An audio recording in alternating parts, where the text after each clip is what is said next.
देखो इस चैप्टर का पूरा चीज़ आपको लाइन बाय लाइन मिल जाएगा। ये मैंने समरी भी अच्छे से समझा दिया था। तो आगे है आपका ऑब्जेक्टिव, बट ऑब्जेक्टिव करने से पहले लेखक के बारे में आपको जानना जरूरी है, तब आप ऑब्जेक्टिव को कैच कर पाओगे। तो हम लोग सबसे पहले चलते हैं लेखक के इंट्रोडक्शन पार्ट में। आ गया है लेखक का इंट्रोडक्शन पार्ट। चलो सबसे पहले ideas that have help mankind के जो लेखक थे वो थे बर्ट्रैंड रसेल। कौन था? Bertrand Russell. 1 मिनट लगेगा, आराम से देखना है। बर्ट्रैंड रसेल थे। इनका जन्म 18 मई 1872 को हुआ था और मृत्यु 2 फरवरी 1970 को हुआ था। 72 में जन्म और 70 में मृत्यु, यानी 1872 में जन्म और 1970 में मृत्यु। यह एक फिलोसोफर थे और एक मैथमेटिशियन भी थे, याद रखिएगा। एक मैथमेटिशियन भी थे, तो ये भी आपको याद रखना है। फिलोसोफर के साथ एक मैथमेटिशियन भी थे। क्लियर है ना? तो याद रखना मैथमेटिशियन भी थे, इसलिए बोलता हूँ कि इंट्रोडक्शन कर लो। इनको अवार्ड में 3 अवार्ड मिला था। एक तो नोबेल प्राइज़ मिला था लिटरेचर के लिए 1950 में, सॉरी। कब मिला था? 1950 में। डी मॉर्गन मेडल मिला था 1932 में और एक सिल्वेस्टर मेडल मिला था 1934 में। यानी 32 में पहले मिला था डी मॉर्गन मेडल और 32 के बाद 34 में सिल्वेस्टर मिला था। क्लियर है ना? अच्छे से याद हो गया होगा। और इनके टोटल 4 से 5 किताबें हैं, बुक हैं, उसके बारे में एक बार देख लो। Clear? History of western philosophy, है ना, इन्हीं के द्वारा लिखा गया है। Human knowledge, marriage and moral, read to freedom, why am I not a Christian. 5 book हैं। ऑब्जेक्टिव में बुक से रिलेटिव एक ही क्वेश्चन देता है, हिस्ट्री ऑफ वेस्टर्न से रिलेटिव और एक इससे रिलेटिव, मतलब एक क्वेश्चन देता है। 5 में से कोई एक ऑप्शन के अकॉर्डिंग आपको चूज करना होगा। तो एक बार ऐसे स्क्रीनशॉट मार लो, ठीक है। और भी कोई चीज़ है क्या इंट्रोडक्शन पार्ट में? तो मैं आपको दिखा देता हूँ। एक छोटा सा पार्ट होगा कि एजुकेशन। ट्रिनिटी कॉलेज कैम्ब्रिज ले बीए करा था 1893 में। कब? 1893 में बीए किया था, इतना याद रखना। कैम्ब्रिज यूनिवर्सिटी जो कि है ट्रिनिटी कॉलेज, है ना, कैम्ब्रिज से। चलो कोई नहीं, ऑब्जेक्टिव के ऊपर हम लोग हमला करते हैं। किसके ऊपर? ऑब्जेक्टिव के अंदर हम लोग हमला करते हैं और सबसे पहले सवाल पर हम लोग आक्रमण डालते हैं, ठीक है। पहला सवाल हमारे पास आ गया मेरे भाई, और पहला सवाल क्या कह रहा है? ध्यान से अब आप जवाब दोगे, ध्यान से। कमेंट बॉक्स में लास्ट में बता देना कि टोटल 23 में कितना सही है, क्योंकि इस चैप्टर में ज़्यादा ऑब्जेक्टिव नहीं है और ना पूछता है। टोटल 40 ऑब्जेक्टिव पूछेगा तुम्हारे एग्जाम में। बुक से 21-22 चैप्टर पढ़ोगे, मात्र 40 ऑब्जेक्टिव। समझ रहे हो? Bertrand Russell was awarded Nobel prize. Nobel prize मिला था ना, इंट्रोडक्शन में हम लोगों ने कहा कि बर्ट्रैंड रसेल को नोबेल प्राइज़ मिला था 1950 में। कब मिला था मेरे भाई? 1950 में। सी नंबर का ऑप्शन तुम्हें दिख रहा है, ठीक है, क्योंकि लिटरेचर के अंदर ही ना मिला था। हाँ बिल्कुल सही है। चलो एक का तो आंसर आपको याद हो गया बेहतर तरीके से। इसी तरह से बेहतर तरीके से कराऊंगा। हर chapter line by line objective का सीरीज बना दिया है। इंग्लिश ऑब्जेक्टिव का total line by line chapter कर सकते हो। Bertrand Russell is the author of the prose pieces. अरे प्रोज पीसेस के तो ये लेखक थे बर्ट्रैंड रसेल। तो जो प्रोज पीसेस है वो कौन सा चैप्टर है? अरे आप कौन सा चैप्टर कर रहे हो? Ideas that have help Mankind. तो ये हमारा एक प्रोज पीसेस है, याद रख लेना। ये क्या है? प्रोज पीसेस है, ठीक है। तो इसके लेखक, इसके ऑथर थे बर्ट्रैंड रसेल। तो क्वेश्चन जब घुमाएगा तो आपको नहीं घूमना है भाई, नहीं घूमोगे ना, आराम से बनाना है तुम्हें, ठीक है। बिल्कुल भी सही तरीके से आपको पढ़ाई करनी है। एक एक क्वेश्चन का आंसर बहुत आराम तरीके से आपको करना है, घबराना नहीं है, कहीं नहीं जाना है, ठीक है। इंपॉर्टेंट क्वेश्चन कुछ नहीं होता, चैप्टर वाइज कर लोगे ना, सारा इंपॉर्टेंट का खेला खत्म कर दोगे तुम, कोई भी बना दोगे।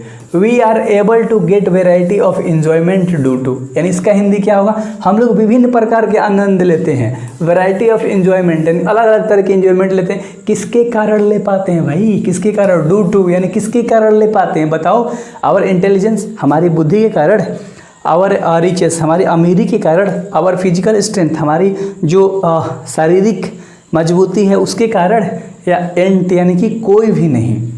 तो हम लोग जो आनंद लेते हैं मेरे भाई, आवर इंटेलिजेंस, हम जितना ज़्यादा बुद्धिमान रहेंगे, जितना ज़्यादा तेज रहेंगे, उसके आधार हम अपने लाइफ में इंजॉयमेंट लेंगे, हर काम बिल्कुल मस्त तरीके से करेंगे। तो इंटेलिजेंस बहुत ज़रूरी है। तो ये चैप्टर के अकॉर्डिंग कर रहे हैं भी, याद रखना, कुछ भी अपना मत डालना मेरे प्यारे साथी, ठीक ना। अगला देख लो, वी आर मोर फ्रेंडली, हमें ना एक दोस्त की तरह रहना चाहिए। विथ इन द हर्ड यानी कि अपने झुंड के प्रति, केवल अपने समुदाय के प्रति। आउटसाइड द हर्ड यानी कि बाहर लोगों के प्रति भी, अपने परिवार से हट के भी। और या एवरीवेयर या हर जगह, हर इंसान से। या नाउ वेयर या कहीं भी नहीं, है ना। तो बता दो इसका आंसर 4 है ना। चलो 4 का आंसर, बहुत बढ़िया। With in the heart chapter में कहा गया है कि हम लोग अपने परिवार से, मतलब हम लोग अपने झुंड से प्यार करते हैं, ठीक है। लेकिन चैप्टर में बताया जा रहा था कि हमें और करना चाहिए, बाहर के लोगों से प्यार, है ना। चलो बहुत बढ़िया है, तो हम लोग चैप्टर के अकॉर्डिंग कर रहे हैं, ठीक है ना। अगला सवाल कह रहा है 5 नंबर का, ध्यान से। After language the second most important thing which help making man kind was. After language, एक भाषा के बाद की बात कर रहा है, सेकेंड मोस्ट इंपॉर्टेंट, दूसरी कौन सी ऐसी चीज़ है जो बहुत महत्वपूर्ण है ना। यानी भाषा के बाद दूसरी सबसे महत्वपूर्ण चीज़ जो है मानव जाति की मददगार की है, यानी मैन काइंड वाज, वो कौन सी चीज़ है? गोल्ड, सिल्वर, फायर या एंटी। चलो बताओ फटाक से। अरे आग है मेरे भाई, इंसान ने आग खोजा, रोशनी खोजा, खाना बनाना वहाँ से सीखा, अपने आप को प्रोटेक्ट करना सीखा, रात में आग जलाकर रहना सीखा, जो हमारे पूर्वज लोग थे बहुत ज़्यादा। पहले बोलते हैं ना कि जानवर जैसी प्रजाति थी हम लोगों की। तो इंसान ने अब भाषा के बाद क्या ही खोजा था मेरे भाई, लैंग्वेज के बाद क्या ही खोजा, यानी बोलने के बाद आग खोजा था, है ना। क्लियर है? तो ये याद हो गया होगा। मेरे साथ बने रहो, इंग्लिश स्मूथ कर दूंगा, बोल ही रहा हूँ। The timing of domestic animal made life, यानी कि पालतू जानवर को वश में करने से क्या जीवन संवर जाता है। मान लो पहले लोग तो ऐसे ही रहते थे ना, वन में कहीं भी, तो बोले पालतू जानवर को जब हम संवार लिए तो क्या हमारी जीवन जो है संवर गई, पालतू जानवर को वश में करने से, जो हम पालते हैं जानवर वगैरह। प्लेजेंटर क्या हो जाएगा? प्लेजेंटर इसके अंदर होगा, ये मतलब आंसर होगा, अच्छे से याद कर लेना। चलो अगले सवाल के ऊपर हम बात करेंगे 7 नंबर का। मैं जो भी वीडियोज़ कराता हूँ दोबारा अगर देख लिए ना, है ना, स्पीड को बढ़ा के एक बार देख लो, फिर स्पीड को मेंटेन में करके कितना तेज समझ सकते हो उसके अकॉर्डिंग कर लो। Ideals that have help mankind was been written by, अरे इसे किसने लिखा है? हैज़ बीन रिटन बाई, तो इसे लिखा है बर्ट्रैंड रसेल ने। किसने? बर्ट्रैंड रसेल ने आपके 5 चैप्टर को लिखा है। बर्ट्रैंड रसेल ने ideals that have help mankind को लिखा है ना। अगला, बर्ट्रैंड रसेल डाइड इन, हमने आपको बताया था ना मृत्यु, है ना। चलो बताओ कब? 1950 में। क्लियर है मेरे भाई? अगले सवाल के ऊपर हम बात करें, है ना। इसमें गलती दिया है क्या? डाइड पूछ रहा है, तो 1950 नहीं 1970 होगा ना। 72 में जन्म हुआ था, 70 में मृत्यु हो गया था। क्लियर है ना। तो 8 का ऑप्शन नंबर तुम्हारा डी होगा मेरे भाई। अरे 1950 में तो उनको नोबेल प्राइज़ मिला था लिटरेचर के लिए, है ना, तो कंफ्यूज हो गया। कोई बात नहीं। तो 1950 में लिटरेचर के लिए, मतलब लिटरेचर के लिए नोबेल प्राइज़ मिला था लिटरेचर में। हम होता है भाई, थोड़ा सा सोच रहा हूँ कि जल्दी वीडियोस ख़त्म कर दूँ, है ना। देखो, Russell was awarded Nobel prize for, है ना, किस चीज़ के नोबेल प्राइज़ मिला था भाई? लिटरेचर में मिला था। यही क्वेश्चन हम लोगों ने करा, तो हर क्वेश्चन आएगा और हर क्वेश्चन को बेहतर तरीके से करेंगे। 10 नंबर का सवाल आपका बोल रहा है कि the most individual repeat in which ideals that have help Mankind, यानी कि सबसे अधिकांश दोहराव जिसमें विचारों ने मदद की हमारी, वो क्या थी मेरे भाई? विचारों ने मदद की है नंबर में, है ना। चलो नंबर, है ना। अगले सवाल के ऊपर बात करते हैं, ध्यान से देखना। क्वेश्चन इसमें थोड़े थोड़े टफ आपको लगेंगे, बट आप सुनोगे 2-3 बार तो टफ कुछ भी नहीं है। सर्वाइवल फॉर होमोसेपियंस प्रिमली वाज, यानी कि होमोसेपियंस के लिए जीवन रक्षा मुख्यतः क्या थी? होमोसेपियंस के लिए जीवन रक्षा मुख्यतः क्या थी? एक प्रॉब्लम, एक समस्या थी कि जीवन को कैसे रक्षा, मतलब अपने जीवन की रक्षा कैसे करनी है होमोसेपियंस के लिए। होमोसेपियंस यार मानव को ही कहा जाता था पहले। होमोसेपियंस मतलब बंदर की प्रजाति वाली जो हमारी पहले थी ना, वही होमोसेपियंस। चलो, bird die of hunger in a large number, यानी बड़ी संख्या में भूख से मर रही थी, है ना मेरे भाई। जो पक्षी लोग थी वो बहुत बड़ी संख्या में भूख से मर रही थी, ठीक है। तो मर रही थी ड्यूरिंग विंटर, कब? विंटर के समय, है ना। समर माने गर्मी, विंटर माने ठंडा, तो ठंडा दिनों के दौरान जो पक्षियाँ थी वो बहुत ज़्यादा मात्रा में मर रही थी, कब? विंटर में। ड्यूरिंग समर बर्ड, यहाँ कह रहा है कि समर सीजन के अनुसार जो है ना, जब समर सीजन चल रहा था तो उस समय पक्षियाँ क्या हो रही थी? 30 नंबर का आंसर। फॉरगेट दिस कास्टरोप्स, है ना, क्या हो जाएगा? कास्टरोप्स, सॉरी मेरे भाई, फॉरगेट दिस कास्टरोफ। क्लियर है? तो इंग्लिश में भी कुछ कुछ याद करना सीखो, क्योंकि जब आप इंग्लिश में नहीं याद करोगे तो एग्ज़ाम में हिंदी तो देगा नहीं और उतना आपको याद रहेगा नहीं हिंदी बताऊंगा तो ऐसे वैसे कुछ वर्ड होते हैं जिससे आपको इंग्लिश में याद करना ही पड़ेगा। सिंपल सा फंडा है भाई, है ना। Every human death by starvation is preceded by a long period of, यानी कि भूख से होने वाली प्रत्येक मानव मृत्यु से पहले एक लंबी अवधि होती है। यानी कि भूख से होने वाली मृत्यु जो होती है ना इंसान की, वो एक बहुत ही लंबी अवधि होती है। लगता है कि भाई कितने दिन से भूखे हो तुम। तो इंसान मरता है किस चीज़ के? दुख के कारण, चिंता के कारण, या हैप्पीनेस खुशी के कारण, या नॉन ऑफ दिस। तो इसका आंसर आप बता दो। 40 नंबर का ऑप्शन नंबर क्या होगा? हैप्पीनेस, खुशी। कह रहा है कि भूख से होने वाली प्रत्येक मानव की मृत्यु से पहले एक लंबी अवधि होती है जो कि खुशी वाली होती है ना। और अगला सवाल है तुम्हारा 15 नंबर का, human being suffer more due to their, यानी कि इंसान अपने को ज़्यादा कष्ट देता है। इंसान अपने को ज़्यादा कष्ट देता है इंटेलिजेंस के कारण, है ना, मतलब कि तेज के कारण।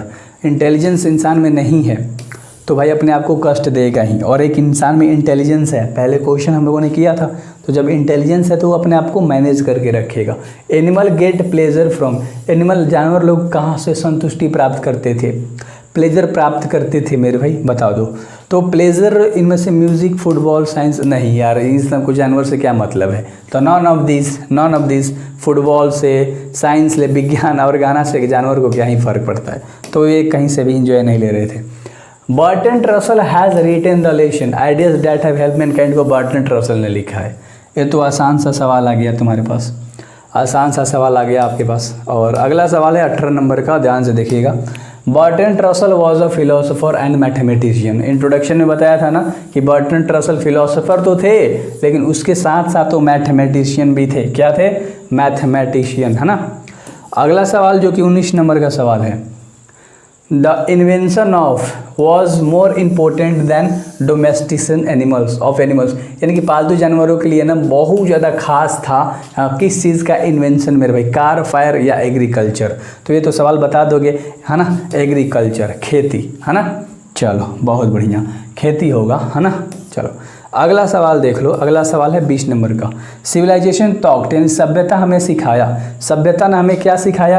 To be more friendly toward other, यानी हम एक दूसरे के प्रति मित्रता बना के रखनी होगी। To be more friendly toward other मतलब कि हमारे झुंड के बाहर भी, हमारे परिवार के बाहर भी, हमारे समुदाय के बाहर भी हमें दोस्ताना बना के रखना होगा। मोर फ्रेंडली यानी कि एक मित्रता के जैसा व्यवहार करना होगा। अगला सवाल आपका बोल रहा है, fill in the blanks was also a commentator of a large variety of topics, यानी विभिन्न विषयों पर एक टिप्पणीकार भी थे।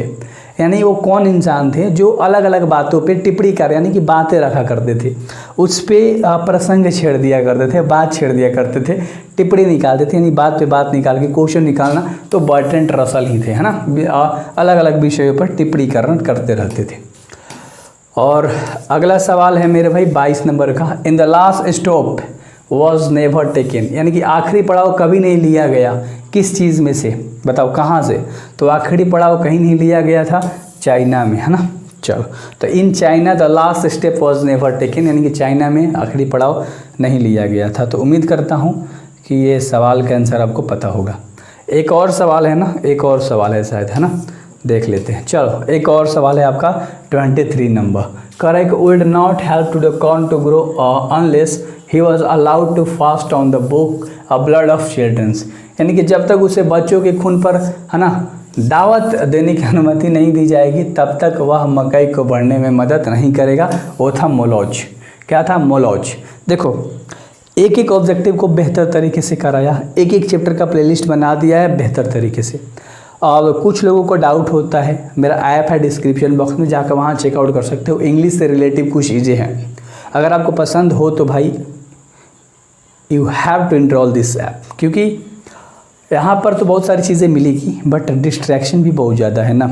सब्सक्राइब करना, दोस्तों के पास शेयर कर देना, और कुछ भी नहीं, जुड़े रहो। यहाँ भी टोटल यूट्यूब पे कंप्लीट करा दूंगा भाई पूरा का पूरा syllabus. So best of luck.